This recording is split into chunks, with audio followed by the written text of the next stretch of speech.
nongeye kubasuhuza mbaha ikaze mu mwese mukurikira ibiganiro bica kuri iyi channel yacu ariyo Smart Code 019. Niba uri mushya nagushishikariza gukora subscribe kugira ngo ujye umenya ibiganiro byacu mu ba mbere byaje ari bishyashya.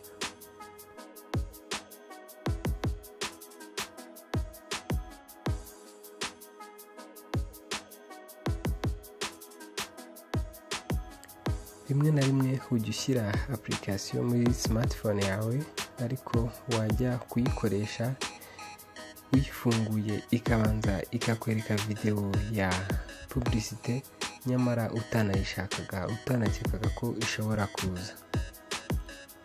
Burya hari application ushyira muri telefone yawe ukaba uhaye karibu abo bita aba hackers, cyangwa se zikamara amamega yawe, cyangwa se zikamara umuriro wawe ku buryo budasanzwe utari usanzwe umenyereye.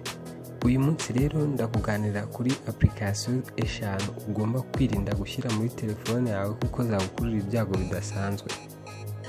Application ya 5 uyu munsi duheraho, reka nze nyikubwire.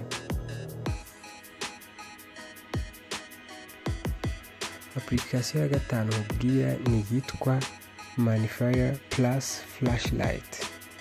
Iyi application yinjiranamo n'utundi tuntu tuzajya tukuzanira amapublicité udakeneye, ndetse rimwe na rimwe zikamara umuriro ku buryo budasanzwe, ku buryo zikina utanabikeneye utanabishaka. Iyi application rero ni imwe mu zigomba kwirinda. Application ya 4 ni yitwa Flashlight LED Super Bright. Iyi application izana n'amavirus agenda ryagagura amadokima yawe ufite muri telefone, amapublicité n'ibindi byinshi. Iyi application ni imwe mu zigomba kwirinda. Iyitwa Magnifier.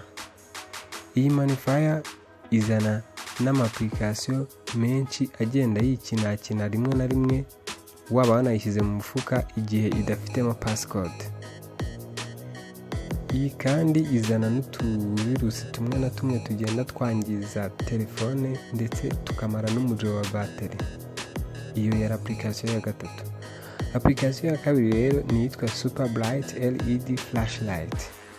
Iyi nayo izana utuntu tumwe na tumwe tw'abahakazi bashobora kwinjira mu madokima yawe, amapasscode ukoresha kuri internet ndetse n'ibindi bijyanye n'umutekano wawe. Aha abahakazi bashobora kuyinjiramo igihe icyo ari cyo cyose waba uryamye cyangwa urimo kuyikoresha. Iyi ni application yo kwirindwa cyane. Application ya mbere yo kwirindwa byimazeyo ni yitwa Magnifying Glass Plus Flashlight. Iyi application izana n'utundi tuntu dutuma iguhereza amapublicité waba uri gukina game, waba uri gusoma message, cyangwa se n'ibindi bintu waba uri gukorera kuri telefone. Icyo gihe izajya igenda iguhereza amapublicité utanayakeneye. Iyi kandi izana n'utundi tuntu dutuma abahakazi bashobora kwinjira mu bintu byawe, kumenya amapasscode ukoresha kuri internet, kumenya amapasscode ukoresha mu bijyanye no guhaha kuri internet ndetse n'ibindi byinshi. Izi ni zimwe muri application ugomba kwirinda cyane. Aha ndaza kukubwira n'abandi bantu ugomba kwirinda bakora ama-application bamwe bita aba developers. Aha uwa mbere ni uwitwa PumpUp, iya kabiri yitwa Resort, iya gatatu yitwa iSoft LLC. Ntukurinda telefone yawe ushyiramo amagambo maremare kurusha nyiranzamuriro y'Imana yamumpereye, kuyifungisha amasura, amaso cyangwa ikumwe. Uba ugomba no kwirinda ama-application amwe n'amwe udasanzwe umenyereye.